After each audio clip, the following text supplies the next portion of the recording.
اے ایمان کے دعوے دارو، اللہ کا تقوی اختیار کرو جتنا کہ اس کے تقوی کا حق ہے، اور دیکھنا موت نہ آنے پائے مگر فرما برداری کی حالت میں۔ اب یہ اینٹیں اگر پختہ ہو گئی ہیں، ہم نے جہاد کے مختلف مراحل ان پر غور کیا تھا۔ پہلا مرحلہ کیا تھا؟ نفس امارہ کے خلاف جہاد، شیطان اور اس کی ذریت سلبی و مانوی کے خلاف جہاد، بگڑے ہوئے معاشرے کے جو پریشرز ہیں ان کے خلاف جہاد۔ یہ تین جہاد کر کے کما حقہ فرض کیجئے کہ اب آپ تقوی اور فرما برداری کی روش پر راسخ ہو گئے، قائم ہو گئے۔ اب اگلا قدم کیا ہے؟ اب ان اینٹوں سے فصیل بنانی ہے۔ اینٹیں تو مضبوط ہو گئی، پوری طرح پٹ گئی، پختہ ہو گئی۔ وہ جو اقبال کہتا ہے کہ خام ہے جب تک تو ہے مٹی کا ایک انبار تو، اور پختہ ہو جائے تو ہے شمشیر بے زنہار تو۔ اور جس سے اکبر الہآبادی نے بھی کہا ہے، اس سے بھی بہتر انداز میں کہا ہے، تو خاک میں مل اور آگ میں جل، جب خشت بنے تب کام چلے، ان خام دلوں کے عنصر پر بنیاد نہ رکھ، تعمیر نہ کر۔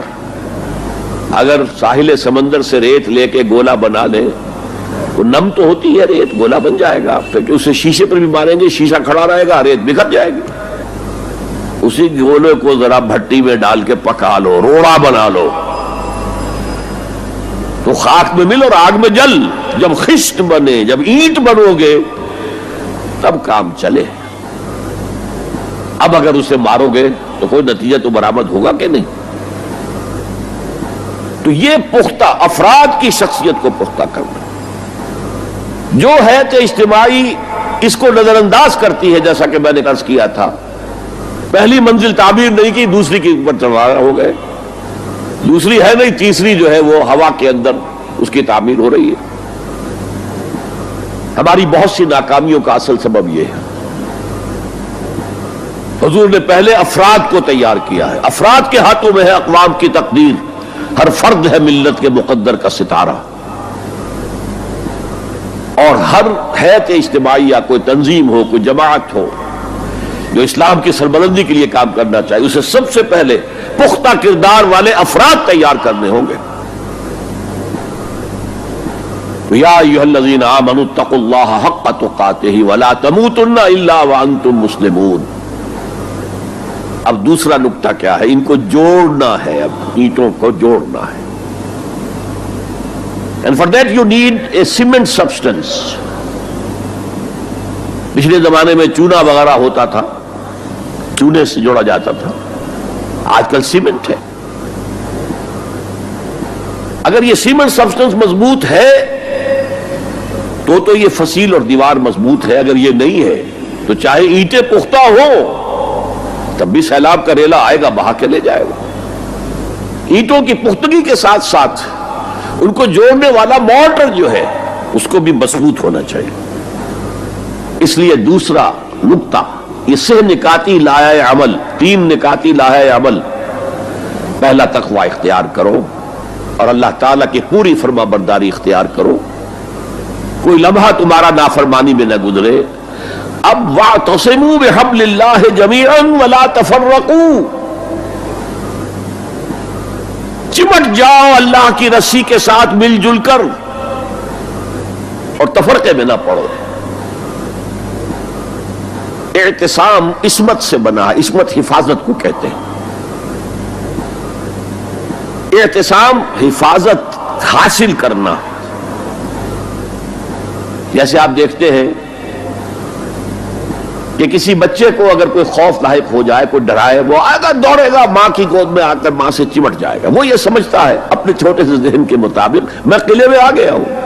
وَمَن يَعْتَصِم بِاللَّهِ فَقَدْ هُدِيَ إِلَىٰ صِرَاطٍ مُسْتَقِيمٍ۔ یہاں حبل اللہ نہیں ہے، جو اللہ کے ساتھ چمٹ جائے تو اس کی ہدایت تو ہو گئی صراط مستقیم کی طرف، اللہ سے جڑ جاؤ۔ سورہ حج کی آخری آیت کے بھی آخری الفاظ یہی ہیں، وَاعْتَصِمُوا بِاللَّهِ فاقیموا الصلاۃ وآتوا الزکاۃ واعتصموا باللہ، وہ تمہارا پشت پناہ ہے. وہ مولاکم فنعم المولا ونعم النصیر، کیا ہی اچھا ہے وہ مولا، پشت پناہ، مددگار، حمایتی، کیا ہی اچھا ہے وہ مدد کرنے والا. تو وہاں پر بھی واعتصموا باللہ، وہی لفظ یہاں آیا ومن یعتصم باللہ فقد ہدی الی صراط مستقیم. اب یہاں سوال پیدا ہوتا ہے وہ حبل اللہ کون سی ہے؟ اب اصول یہ سامنے رکھیے کہ قرآن مجید میں اگر محسوس ہو کہ کسی جگہ پر کوئی ابہام ہے، اجمال ہے، کہیں وضاحت کی ضرورت ہے، تو یہ حق ہی نہیں فرض ہے محمد الرسول اللہ صلی اللہ علیہ وسلم کا کہ اس کو بیان کریں، واضح کریں، تبیین کریں. انزلنا الیک الذکر لتبین للناس ما نزل الیہم، اے نبی ہم نے آپ کی طرف یہ ذکر اس لیے نازل کیا ہے کہ آپ لوگوں کے لیے واضح کرے وہ شے جو ان کے لیے نازل کی گئی، ان کی طرف بھیجی گئی. آج ایک عظیم ترین فتنہ ہمارے ہاں جو ہے وہ انکار حدیث کا ہے. وہ گویا کہ حضور کو یہ حق ہی دینے کو تیار نہیں کہ قرآن مجید کی آیات کی توضیح کریں، تبیین کریں، جہاں کہیں کوئی سوال پیدا ہو اس کا جواب دیں. لیکن یہ جان لیجئے یہ حضور کا صرف حق نہیں، فرض ہے.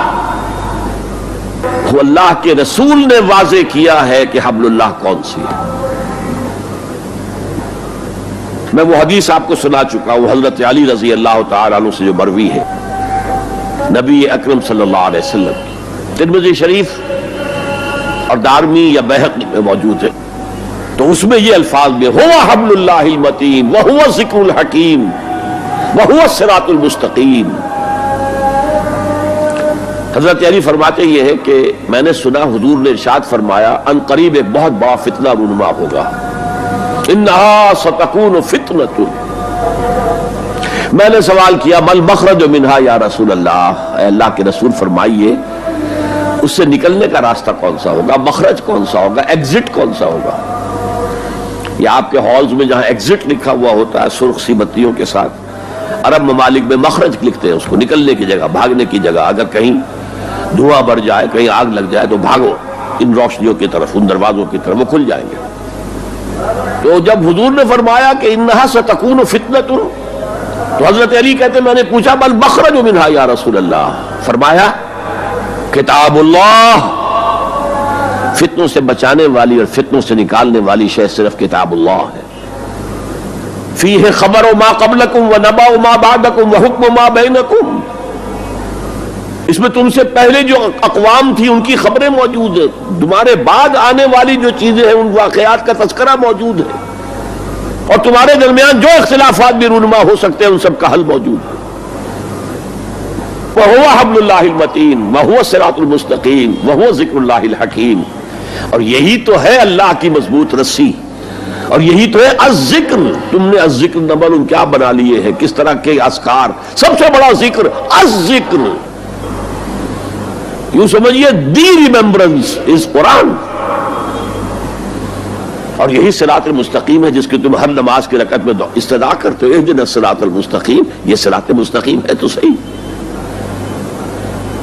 تو حبل اللہ قرآن ہے.